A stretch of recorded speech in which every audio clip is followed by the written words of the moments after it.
Welcome to the 2019 Affinitas Capital Market Wrap-Up. What a big year it's been.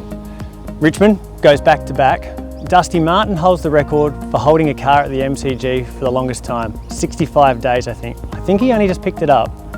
But let's get serious. Let's talk about what's happened in the markets and let's talk about what's happening around the world. I think the best thing to kick off with is political. So Trump and China has made headlines throughout this whole year for the trade war that continues to steamroll on and will do through 2020. But also Trump starts the electoral campaign into next year and they've already had some startings now through debates and the like, getting ready for the big campaign of 2020.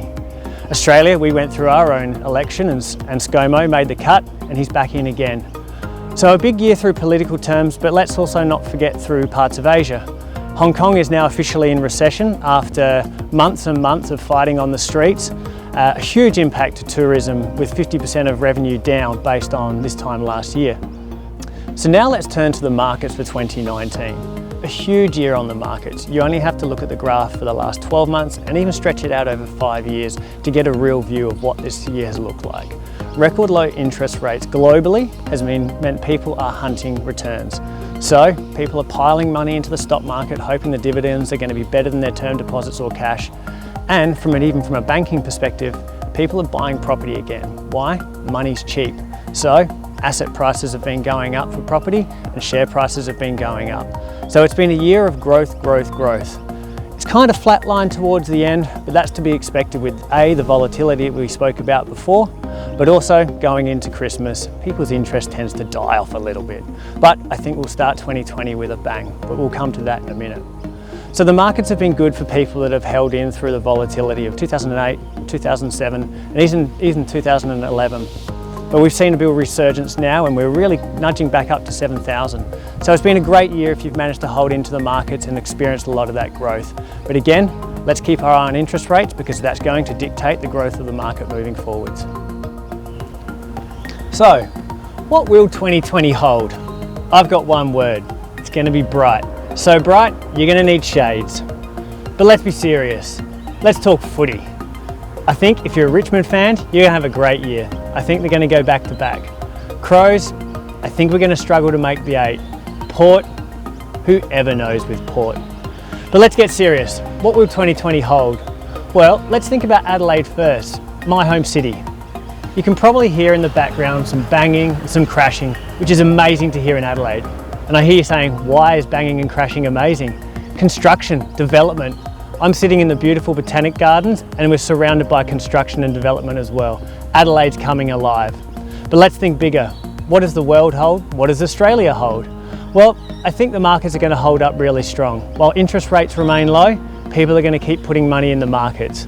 Also, from a property perspective, money's going to remain cheap for a while yet, so people are going to keep on buying. So stay in there for 2020, keep the money invested, but prepare for some volatility towards the start. Hold out for 2020. It's going to be a bright year.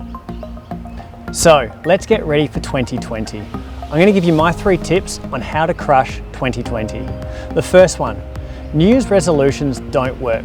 How many people do we know that have said, I'm giving up smoking? 3 months later, we see them back at the next barbecue. So what I'm saying to you is set an image, a goal, an absolute aspiration of what you want to be in 12 months' time. Now this could be physical, it could be mental, it could be career, it doesn't matter, but have a hard image in your mind of where you want to be and how you want to look in 12 months' time. The next step, create processes and steps to get you to that end result. The overarching key of this one is have someone hold you accountable. Now it could be a friend, it could be a colleague, it could be a personal trainer, it could be a life coach, it doesn't matter. You need to have someone hold you accountable. The only way to achieve this goal and to be held on track is to have someone there along the way, along the journey with you. So step 1, New Year's resolutions, they don't work.